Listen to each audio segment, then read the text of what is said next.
Bonjour chère famille d'âme, je suis contente de vous retrouver.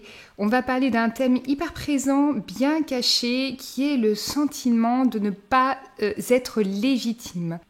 Ceux qui me connaissent savent que je ne crée des podcasts que lorsque je sens qu'un sujet me vibre suffisamment pour vous le partager. Certaines de mes compréhensions, de ce que je vais pouvoir vous dire, va réveiller certaines choses chez vous pour vous aider à avancer. Je me laisse guider par mon âme et ce qu'il se passe en retour, c'est que vous me dites « Ah tiens, c'est marrant, ça répond à une problématique actuelle ». Je vous parlais de ce sentiment de ne pas se sentir légitime. C'est cette petite voix, vous savez, qui est sournoise et qui vous dit « Mais qui tu es, toi, pour vivre ça, pour te permettre d'être heureux? Pourquoi tu aurais ce droit plus que quelqu'un d'autre ?» Ça peut venir de l'enfance, mais pas que. Ça peut venir à n'importe quel moment de vie, en fonction de ce que vous allez vivre, et puis en fonction aussi de vos croyances.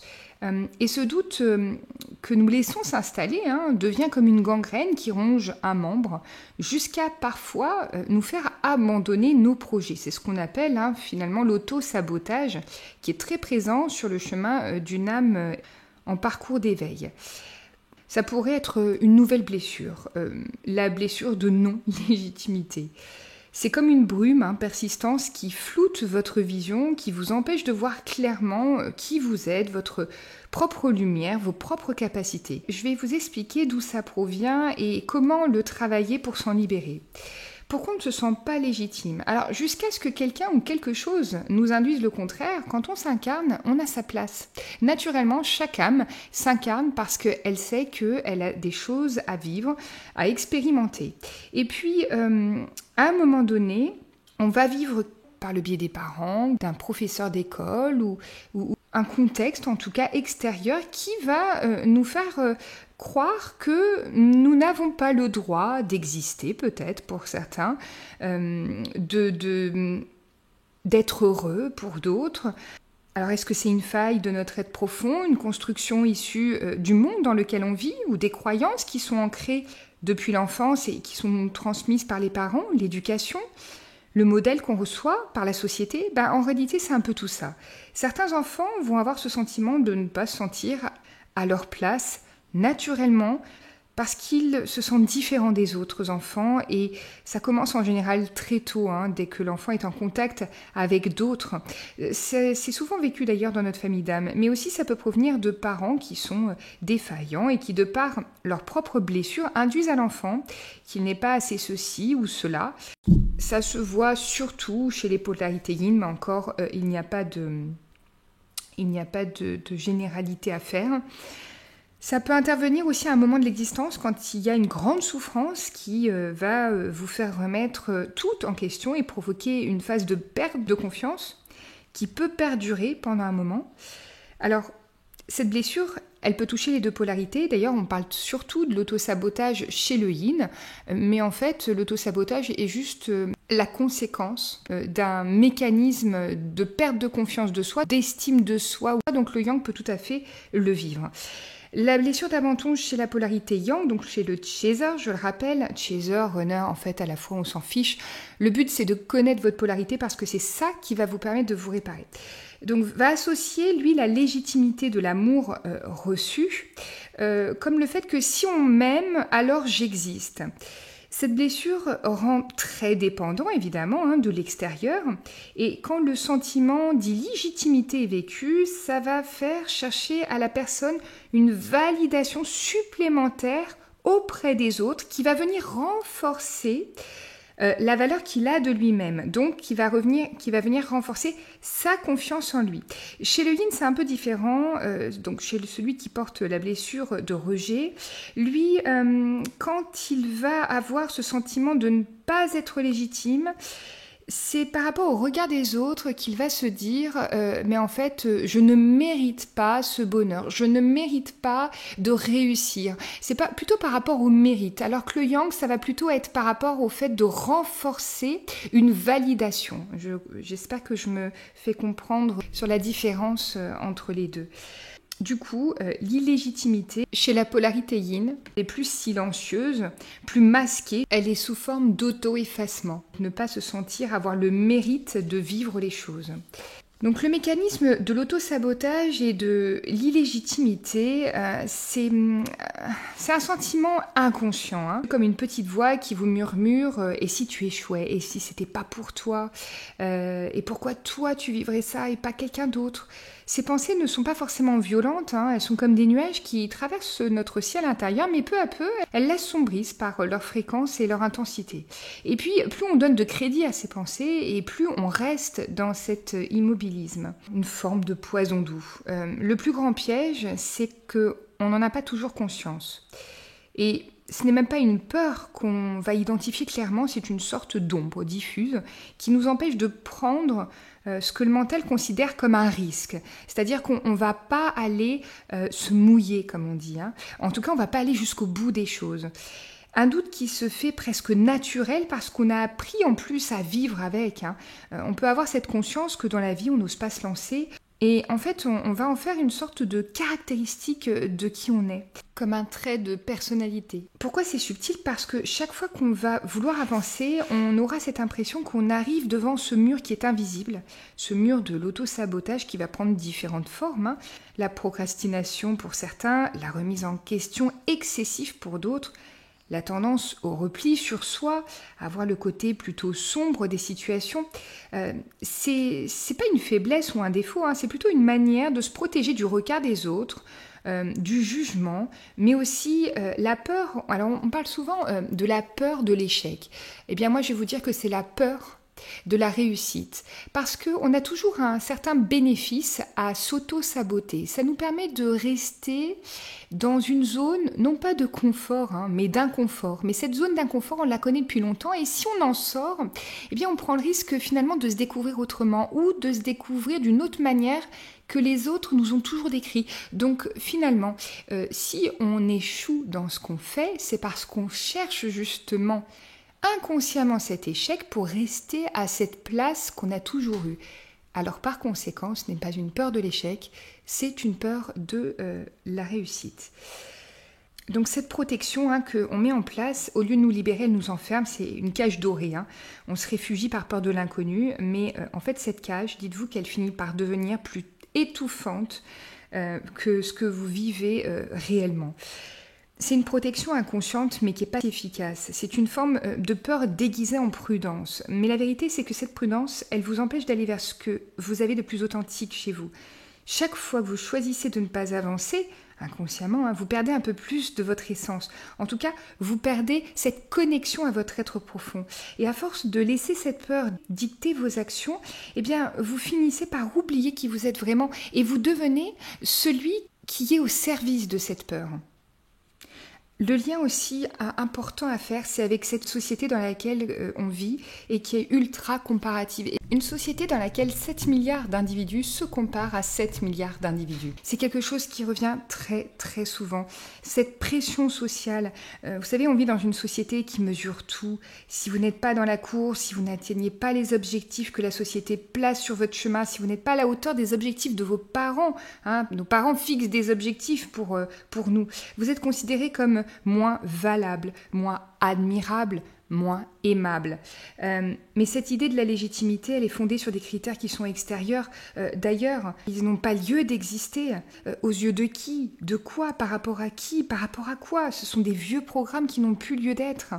Et puis, c'est cette idée aussi qui est fondée sur le fait de nous faire croire qu'il nous manque quelque chose pour être complet. Ça participe aussi, vous savez, à nourrir la blessure originelle. Parce qu'on nous pousse constamment à nous comparer à notre voisin, à l'école, sur les réseaux sociaux, même dans les parcours des uns et des autres. Les réussites sans fin, tout cela nourrit une illusion, et j'ai envie de dire même un égrégore. Celle qui nous manque quelque chose pour être pleinement digne d'être vu. Chacun d'entre nous sommes liés les uns aux autres et nous représentons à nous tous l'amour issu de la source. Donc cette comparaison n'est pas qu'une habitude, c'est une stratégie systématique qui nous fait oublier une chose simple mais qui est extrêmement puissante. Hein. Nous cherchons à nous améliorer. Nous sommes déjà parfaits tels que nous sommes. C'est la perfection dans l'imperfection. Et comme les guides aiment à le rappeler, même l'univers est imparfait. Le piège de la comparaison, c'est de tomber dans ce tourbillon incessant qui est la course à peut-être parfois la perfection. Le problème, c'est que on va courir après des règles différentes sur des chemins différents en occultant que nous avons tous notre propre rythme, nos bagages, nos expériences. Et puis, on a tous aussi nos vies antérieures qui nous ont permis de devenir qui on est. Alors, pourquoi comparer ? Chaque comparaison est une fausse promesse, celle qu'il existe un modèle. On retombe dans cette dualité du monde terrestre. Et pour rappel, on est là pour justement faire cette harmonie en soi. Il n'y a pas de bien, de mal, il n'y a que des prises de conscience, des élévations de conscience et puis des évolutions. Ce qui nous empêche de voir notre propre légitimité, c'est cette obsession de ressembler à un idéal imposé. Et pendant qu'on court après des ombres, on oublie notre propre lumière qui réside déjà en nous et qui ne demande qu'à briller. D'ailleurs, ça lui enlève une part de luminosité. Chaque fois que nous donnons le pouvoir à quelqu'un de nous faire croire qu'on n'est pas légitime, nous enlevons nous-mêmes une part de lumière en nous. Cette notion de légitimité n'a vraiment pas lieu d'exister. Aux yeux de qui ne le serions-nous pas ? La légitimité, vous savez, elle est innée. C'est pas un statut qu'on obtient à force d'efforts ou d'accomplissement. Il n'y a aucunement la notion de mérite. D'ailleurs, souvent sur le parcours de flammes jumelles, beaucoup ressentent cette non-légitimité à être dans cette famille d'âmes et parfois cela prend beaucoup de place. Ce n'est pas une récompense d'être flamme jumelle. Vous n'êtes pas flamme jumelle depuis votre reconnexion à votre autre ou seulement dans cette incarnation. Vous l'êtes depuis la nuit des temps, depuis la source. Donc souvent, il y a cette notion de ne pas se sentir légitime aussi par une peur cachée. Cette peur, c'est celle du travail qui est imputée à chacun d'entre nous, qui est à effectuer sur soi. Et cela, parfois, permet de se cacher quand ça devient compliqué à gérer, à vivre. La légitimité est en nous depuis toujours. Si vous regardez un enfant, vous voyez tout de suite qu'il n'a pas besoin de prouver sa légitimité. Il est, et c'est suffisant. Nous, adultes, on a oublié cette simplicité, cette spontanéité, cette authenticité.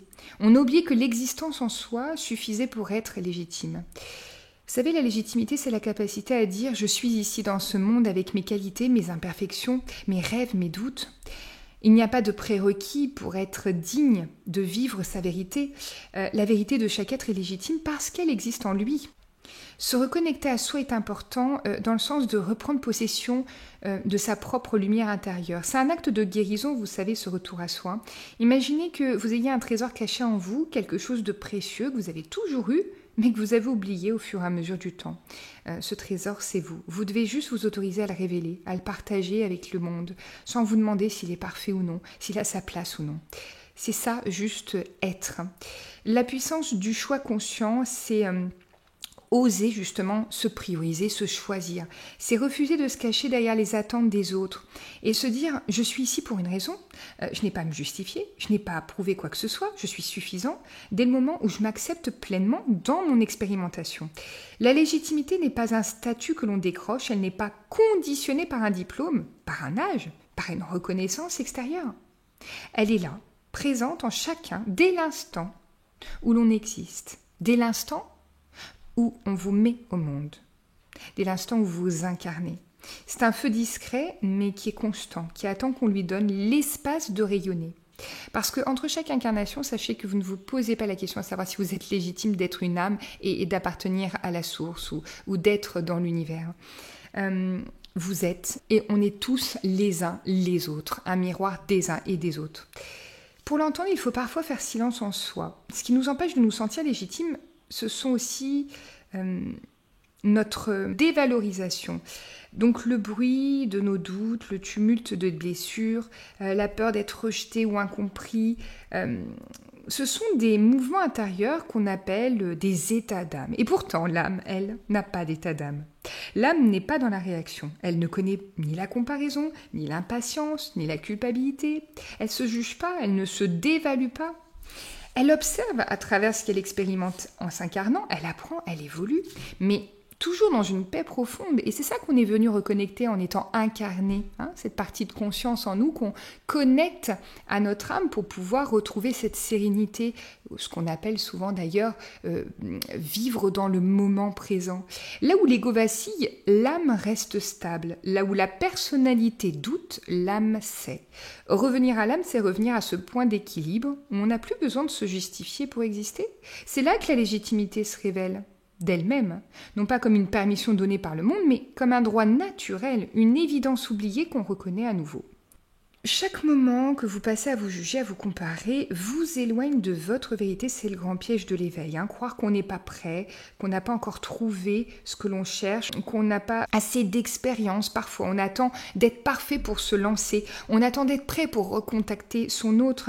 On se demande si on est flamme jumelle parce qu'on se demande pourquoi est-ce qu'on le serait et puis pas quelqu'un d'autre. Mais la vérité, vous l'avez en vous depuis le début, et notamment par la réparation de votre blessure primordiale, vous allez reconnecter à toutes ces réponses. Je vous invite vraiment à faire ce pas vers vous-même, à reconnaître que vous avez tout ce qu'il vous faut pour être là, sans condition, sans besoin d'être validé par l'extérieur, parce que dites-vous que la validation extérieure ne sera toujours que par celui justement qui valide, donc de par ses prismes, de par ses peurs, ses doutes et sa propre incarnation. Et le but n'est pas de vivre par procuration. Ce n'est pas dans le regard des autres que vous trouverez votre place, mais dans votre propre cœur, dans votre propre regard de vous à vous-même. Quand vous êtes dans ce processus profond, intense de réparation, eh bien il disparaît tout simplement parce qu'il est conséquent de votre blessure primordiale, que vous soyez dans la blessure d'abandon ou la blessure de rejet, encore une fois, ce n'est pas forcément la polarité yin qui va souffrir de la non-légitimité. N'hésitez pas à me faire part de ce que vous vivez, de ce que vous ressentez. Est-ce que vous aussi, vous ressentez de la non-légitimité, que ce soit dans ce parcours à vivre cette histoire ou peut-être dans votre vie professionnelle? Je lis tous vos commentaires, je n'ai pas forcément le temps de répondre. Je vous remercie encore pour tous les partages que vous faites qui contribuent à faire grandir ma chaîne. Je vous dis un grand merci, je vous dis à très vite.